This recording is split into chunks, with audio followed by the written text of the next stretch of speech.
Have you ever just look at someone and say, so this is what love looks like?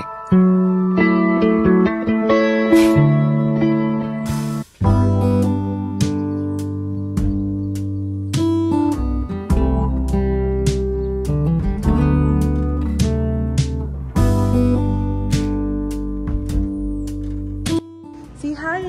Hello, good morning. Si Ate Jean. Si Ate Jean ang aming cleaner dito sa Airbnb. Ayan, si Tin and si Kitty. So, ginagawa nila yung surprise intimate staycation nung mag-boyfriend ba?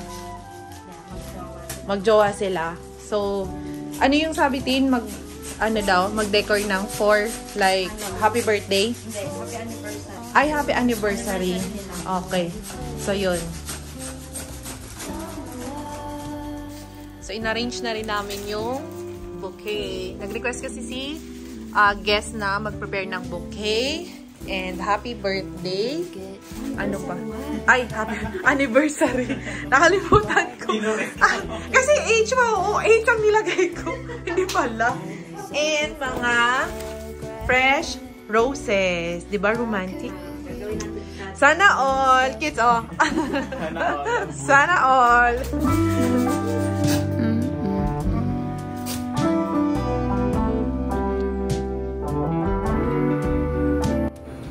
Habang ni-ready nila Tin yung pa-surprise nila sa guest.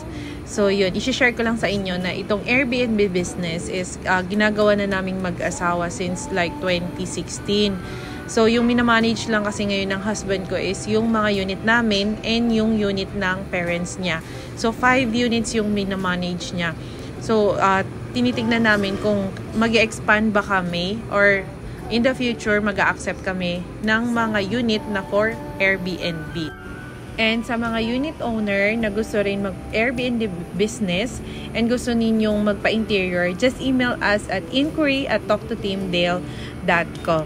And thank you for watching. See you in my next vlog.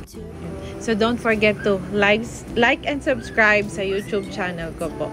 Thank you! Another beach pie sunset view.